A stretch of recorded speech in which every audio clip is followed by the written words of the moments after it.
And if, for a moment, everything fell silent, and you finally realize something that has always been there within you, waiting. It's not about learning something new. It's about recognizing what you were never allowed to see. There is a force forgotten and ignored that can change the way you feel, decide, live. And the most unsettling part, deep down you already know it. You've just never stopped to face it. And now I am giving you what no one else has ever given you. And you will have in your hands everything you need to change your life and help everyone you love. Very often, the culture we live in fosters unrealistic expectations, pressuring everyone to be happier, richer, more productive, and perfect. However, this fixation on the positive merely serves as a constant reminder of what we lack. The real key to a better life is not to seek more, but to care less. To focus only on what is true, immediate, and important. This perspective challenges the conventional notion of the American dream of never giving up. Stories of figures such as Charles Bukowski show that success does not necessarily stem from an unrelenting will to win, but from unwavering honesty with oneself, including about one's own flaws. Bukowski accepted being a failure, and it was this acceptance that set him free. Suffering is an inevitable thread in the fabric of life, and attempting to avoid it is, in itself, a form of suffering. There is a phenomenon known as the feedback loop from hell, where we feel bad about feeling bad, becoming anxious about our anxiety or irritated by our own anger. The solution is to stop giving a damn about the discomfort, accepting that the world is imperfect, and that it is perfectly fine not to feel fine all the time. Here arises the law of reversed effort. The more we try to feel good all the time, the more dissatisfied we become, because the pursuit itself reinforces the sense of lack paradoxically. Accepting a negative experience is, in itself, a positive experience. Suffering at the gym leads to health. Facing fears builds courage.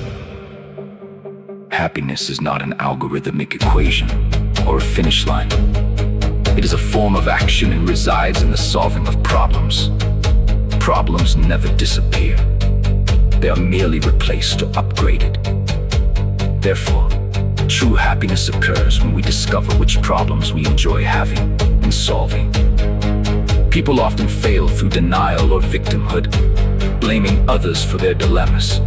However, although we are not at fault for everything that happens to us, we are always responsible for how we interpret and respond to events.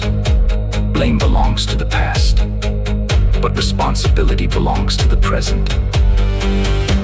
Another crucial point is the acceptance of one's own mediocrity. Technology and the media flood us with the exceptional, making the ordinary seem like failure. Yet being extraordinary at something requires limited time and energy. No one is exceptional at everything.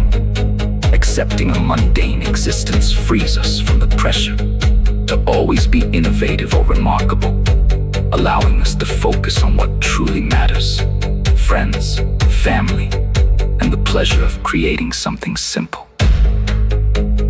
Our values determine the quality of our lives. Values based on superficial pleasure, material success, or the need to always be right are poor values and lead to anxiety.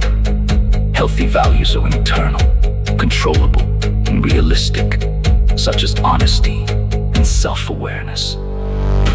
Maturity involves learning to be selective about what truly deserves our attention. By choosing deep commitments, whether to a relationship, a career, or a place, we find a kind of freedom that the endless pursuit of novelty can never offer. Rejecting alternatives allows us to focus and find meaning.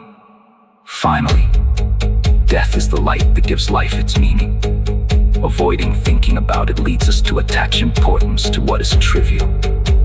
Keeping our finitude in mind serves as a compass for our decisions, reminding us that time is scarce and that we should invest it in values that transcend our own ego. In the end, there is nothing to fear.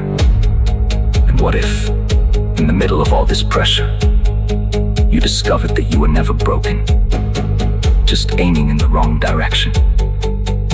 There is a precise point where everything shifts, where accepting your flaws stops being a weakness and becomes the quiet turning point that few people notice. Because when you adjust your course, even without being perfect, something starts to respond. And it is in that moment that you understand winning was never about being more,